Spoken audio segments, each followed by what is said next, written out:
Welcome to your first year at Hogwarts, Part 2. I'm Professorvoqas, and this is Harry Potter, Wizards Unite.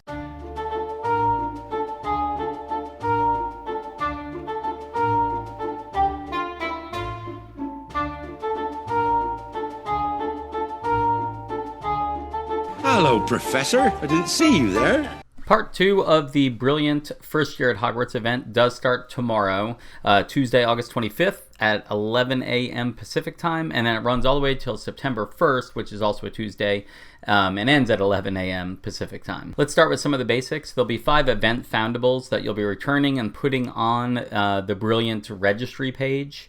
They start out with from encounters, meaning you'll see these on the map and you can actually turn these traces, is Pomona Sprout and Professor Flitwick. So both of them, you'll need 20 fragments to place that image, and you can find them on the main map. Next up is Professor Slughorn. You'll need 5 fragments to place his image, and you'll be able to get his fragments from 1.5 kilometer brilliant port keys that are specifically for this event. And you do need to pick these up now. If you have old brilliant port keys from the first part, they're going to give you those fragments, and only these will give you these fragments. Professor Trelawney will only take 1 fragment to place, and you'll only ever be able to place her once, because you get that fragment from completing an event task. And we'll go over the tasks in a little bit, and you'll just be awarded that fragment, and then you'll place that image, and then you'll kind of be done with her. And lastly is Nearly Headless Nick.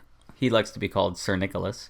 It takes 3 fragments to place his image, and you use brilliant runestones in fortresses, and they have a chance to give you fragments of his. Now it is RNG, so you will have to go through as many as you can to get all 3 fragments, but if you keep going, you'll be able to get the fragments over and over, so you can place his image more than once. As per usual, Diagon Alley will have some event-specific items in there, starting out with the complimentary gift. The complimentary gift, as per usual, we'll have tonic for trace detection ingredients, so you can brew a tonic for trace detection, and 25 spell energy. Also available is the SOS bundle. It costs 450 coins, but it gets you 5 silver keys, and then it gets you 100 spell energy. Also available will be the Brilliant bundle, which is 740 coins, gets you 5 tonic for trace detection, and 10 potent extimulo potion. The last item you will see in Diagon Alley during the event, potentially, is not going to be there initially. You need to finish the first 4 sets of tasks, and when you unlock the bonus tasks,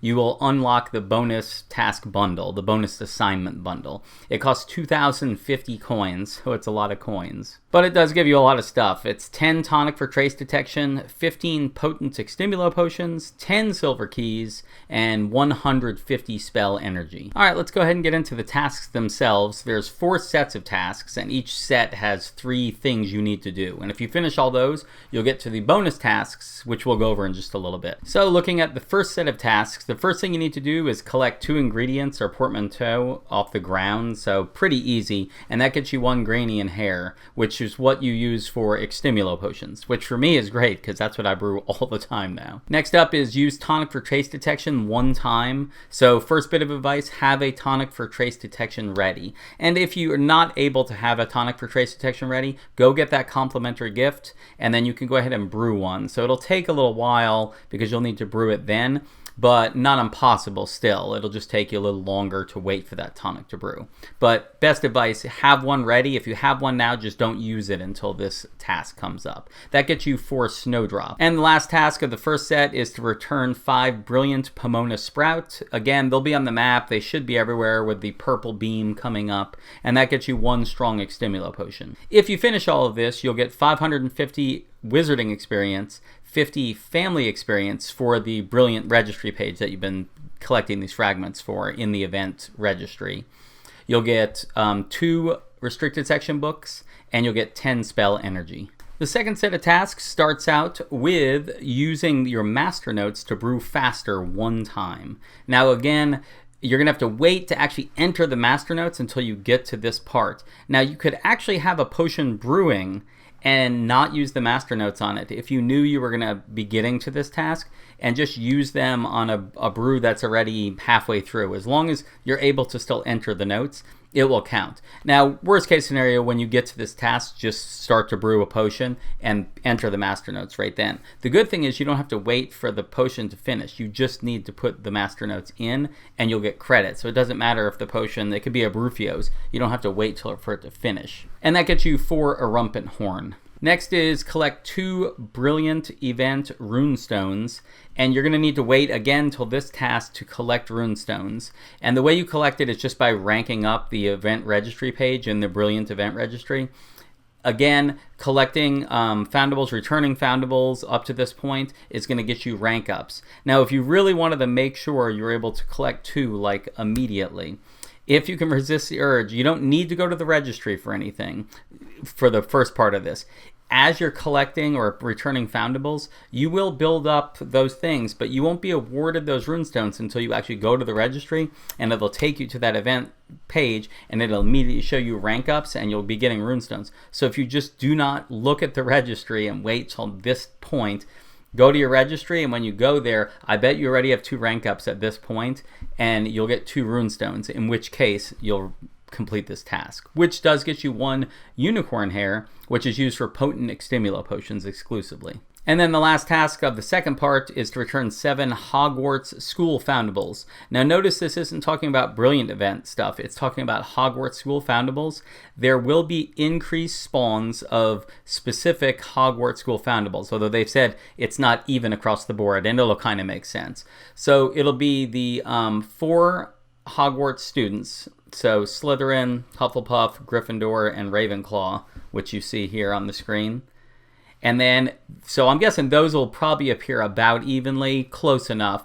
And then the one that is supposed to be an increased spawn, that I bet will not be as increased as these guys, is Minerva McGonagall. So Professor McGonagall will also be appearing. And she is an emergency level. So you just need to return 7 Hogwarts Foundables. It doesn't have to be these that I just mentioned. Those are going to be increased, so it could be other things. As long as they're spawning, you're good to go. Oh, and that gets you a dark detector for doing that. And if you complete all those tasks, you get 750 wizarding experience, 75 brilliant family experience for this event registry page, 3 restricted section books, and 10 spell energy. For the third set of tasks, it starts out with needing to use 3 Hogwarts School runestones. Notice this is not the event runestones. These are just your regular 9 3/4 Hogwarts School runestones. The ones I use all the time, trying to get the boar painting, because that's the thing I need. On the registry page, it has the 4 founders pictures, and then has that boar in the middle.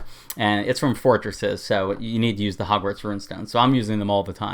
But I'm going to be waiting to do it for this. Anyway, if you do that, it gets you 6 Baneberry, which are used for tonic for trace detection. The second part is to earn 200 Hogwarts Family XP. Again, it's not the event XP.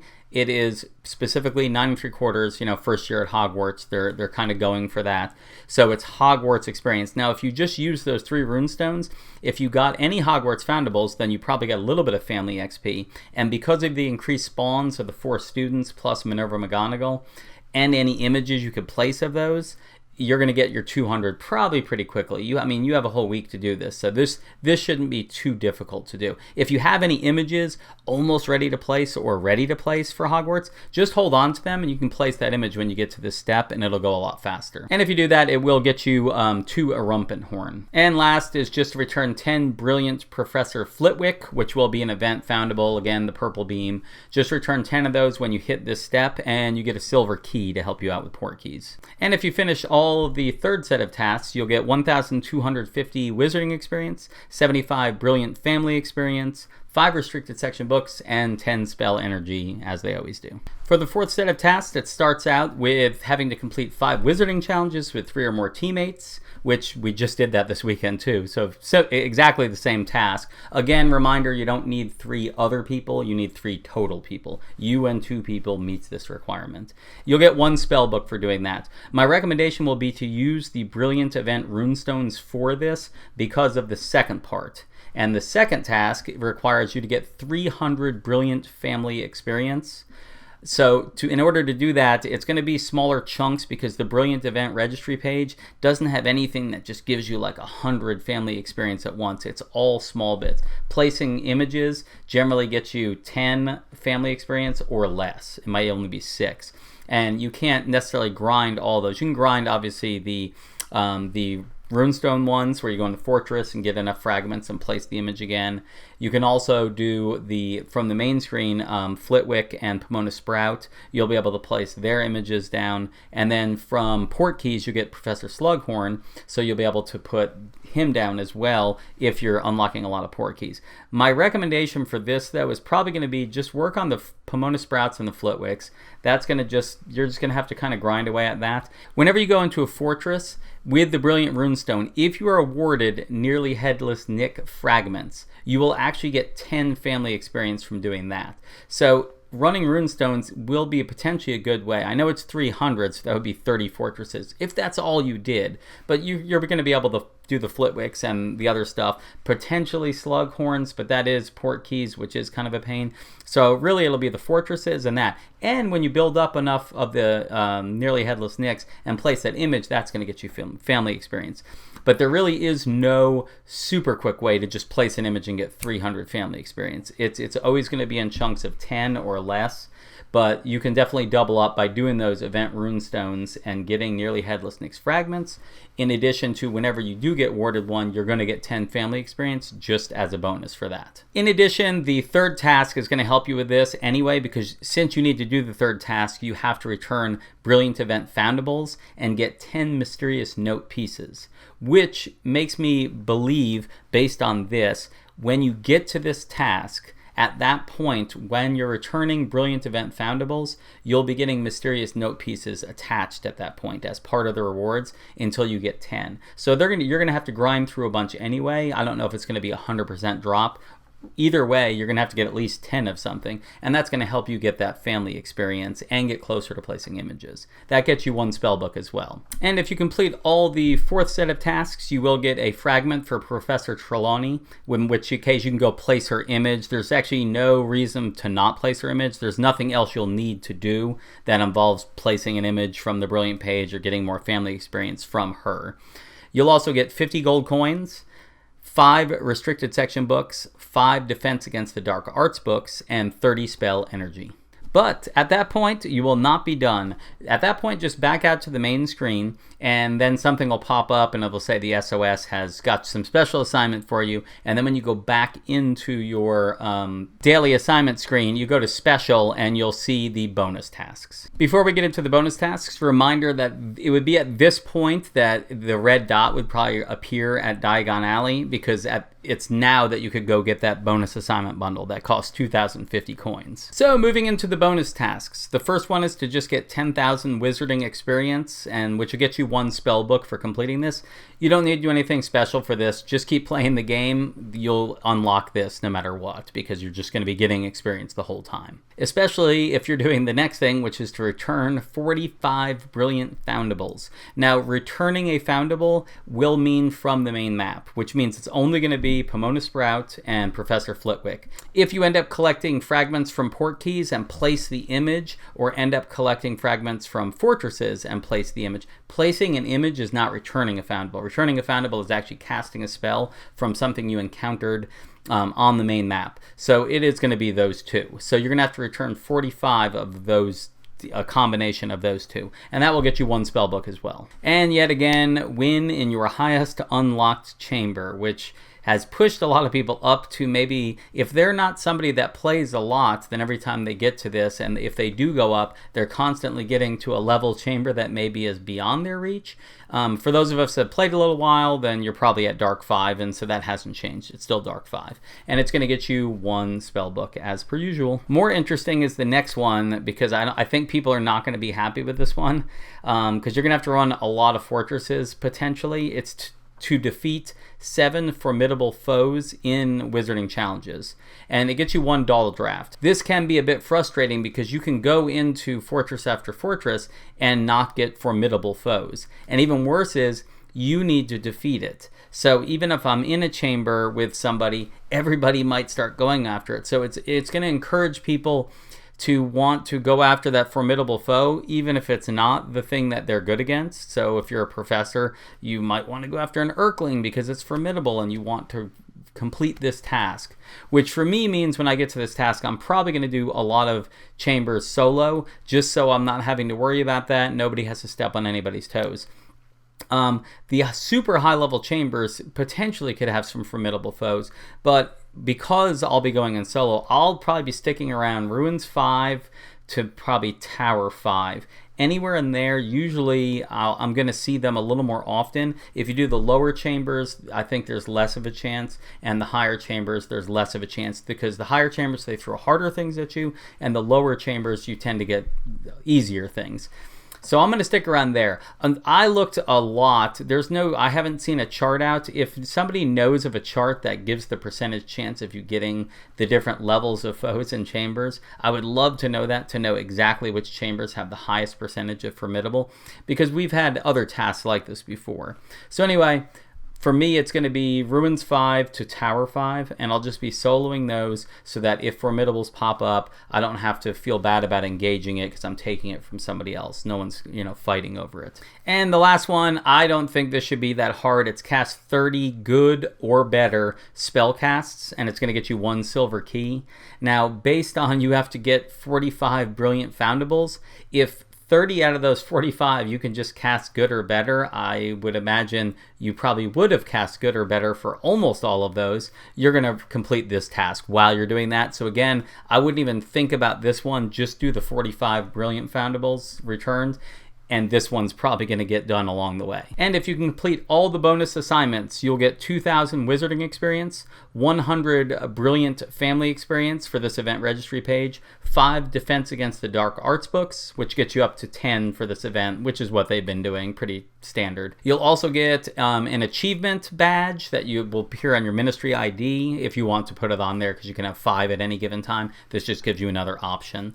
You'll also get 5 fragments of Professor Slughorn, which normally comes from port keys. So if you can make it through all of this, you actually can avoid the port keys altogether. You can just get those 5 fragments of Professor Slughorn from finishing this, and then that'll allow you to place that image down. So then you don't have to do port keys at all. So if you are stuck at home and you're not able to get out and walk, if you can just make it through to here, you will have completed Slughorn's image down too. Oh, and of course, 30 spell energy is the last thing. This event definitely seems a little more fortress heavy, more tasks that involve fortresses and having to do fortresses and defeat formidable foes, that type of thing. So hopefully they have no more trouble with the night bus and fortresses in general, where it sends people into a restart loop and they're having to extend the events, because they have had trouble even within the past month with just events and that night bus where people just are struggling. But I would say this event requires less preparation in advance. There's not too much you can do to make things go faster for yourself, except for just make sure you have a tonic for trace detection on that first set of tasks, so you don't have to wait for one to brew, so you can use it, because you don't have to brew it, you just have to use it. But beyond that, everything else, you pretty much have to wait till you get there, and you're just going to have to grind it out. If you have Hogwarts images, of course, save those. You need that 200 family experience. You can make that go a little bit quicker by having images ready to place, as opposed to having to just grind out foundables. But we have a week to do it, so no huge rush. Just take your time, go through, just try to make progress on things each day if you're able to.